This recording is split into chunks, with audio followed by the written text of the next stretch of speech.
Hi, my name is John W. Golden. Welcome to my UV resin tutorial. Today I'm going to be showing you how to use UV resin, and I'm going to use it with some nice shallow little rings that I've found, which are really well suited for UV resin because thinner layers tend to work better. One of the things I love about these rings is the adjustable part is kind of hidden behind the bezel, so they don't really look like an adjustable ring. Once again, I'm using artwork that I have created. I can't stress enough how well you need to coat inkjet output with Mod Podge or some similar sealing type agent. You need to do it on the front and the back, and it's helpful sometimes if you've got a light source. You can flip the paper up a little bit, let the light shine through. It tells you right where you need to put your Mod Podge. You can also do this on a light box.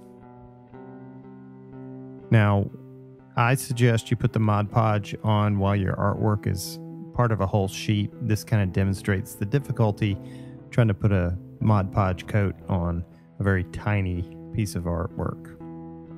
It's not real easy. I'm using a 3/4 inch punch for my artwork. That's the size needed for the rings. Pair of scissors is necessary to cut the artwork free from the sheet enough so that you can get a punch to the piece that you want to use. Now I will have these pieces of artwork available, or selected ones available as a PDF download if you want to try these. Basically, you're going to punch your artwork out.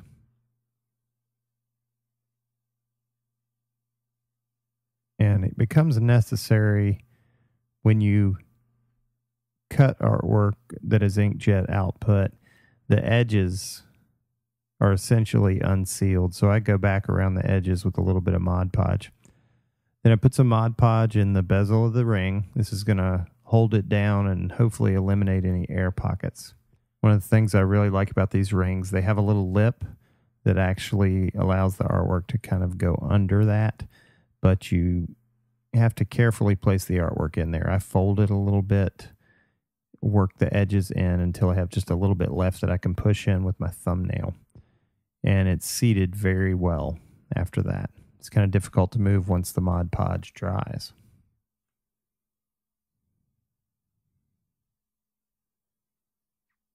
Then I go back and add another layer of Mod Podge just to make myself feel better that this thing is sealed really well and it's less likely that any resin's going to come in direct contact with the paper.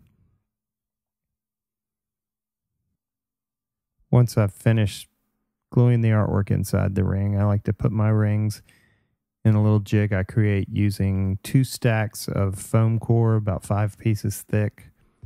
Gets the ring up off any flat surface and allows it to dry or cure flat. Once you have the rings in the jig, you can start thinking about going outside and starting to work with the UV resin. You need good, strong sunlight if you're not using a UV light, and it's helpful to have several hours of good sunlight. I like to use a plastic cup to cover things while they're drying. As you can see, a glass or a cup will have some variations in the light that pass through it. You need to pay attention to those because shadows can create soft spots when the resin is curing. I thought it would be helpful to show you some of the mistakes I made when I first tried UV resin. One was to work in bright, full sunlight the entire time. Problem with this is the moment the resin comes out, it's starting to cure, and this stuff cures amazingly quickly. If you've ever used regular resin, it just will surprise you how quickly this stuff hardens. And it begins to get bubbles rather quickly as well. And you are going to have a hard time if that resin is curing so quickly, even using a flame, a straw, whatever. As you're watching this, you can see a bubble starts and it just grows way too big, way too fast, and the resin itself can't release the bubble because it's already hardened. So the trick is to have a shady area where you can work. Even if you can set this up under fluorescent light. I like to work outside, so that's not an option for me. But you kind of sit there and babysit it for a while, get all your bubbles out before you expose it. I cover these with either cup or glass, get them in the sunlight, let them start curing. As you can see on this piece in the back, I'm still dealing with some bubble problems, and that's one that unfortunately didn't work out either. I should have done more babysitting prior to exposing that one. These are the ones that went downhill fast, but in a little bit of foreshadowing, all is not lost. I'll show you later how we salvage those findings. I talked about how shadows can cause soft spots in the resin. Your finding can cast a shadow, so you need to make sure you rotate these things. This is one of the damaged ones earlier. I've popped out the little resin disc that kind of gets created. It's relatively easy. You'll know pretty soon if it's not going to look that great. You can take your popsicle stick, get in there, get out as many pieces of the resin as you can. They'll come out relatively easily while they're still curing. This is another one, the one earlier that I was having the bubble problems with, and I've managed to, at this stage, save 3 pieces with the artwork still in them, because I did it within 4 or 5 minutes of actually starting each piece and knowing that it wasn't going to turn out that well. So I'm going to go back, give them a second shot. If you're not careful, you can have some trash from the original piece of resin left in there. So you want to try to clean them up as much as you can. And you just want to babysit them, get those bubbles out before you put them back in the sunlight. Now, these will cure to a relatively hard state in about 6 to 10 minutes. I usually go back the next day, let them cure again if the amount of time and sunlight was not sufficient. Here you see I've pulled these back out. Bubbles started coming again. So I was hitting them with the flame from the lighter, try to fix them. Here's one that came out absolutely perfect, no trouble. I sealed it well. Most of my bubbles in these came from not getting air pockets out behind them. The 2 gold rings will need second coats because I didn't clean them out all that well.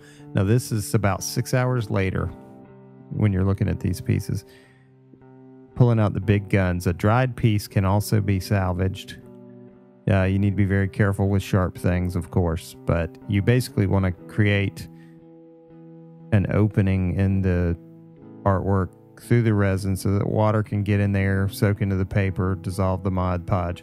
It'll make it a lot easier. Now, I grew up in the South on the coast peeling shrimp. It's a lot like that. I think that probably gave me a good head start on digging all the artwork and stuff out of this finding, but I was actually able to save it and can make another ring with it. So thanks for watching. Just to review the materials you will need: UV resin, ring blanks or pendant trays, artwork, scissors, a 3/4 inch circle punch, plastic cups or glasses, craft sticks, a jig to hold rings and pendants, Mod Podge, and a craft brush. Please use a mask. When using resin, it's the safest way to work with it. Thanks.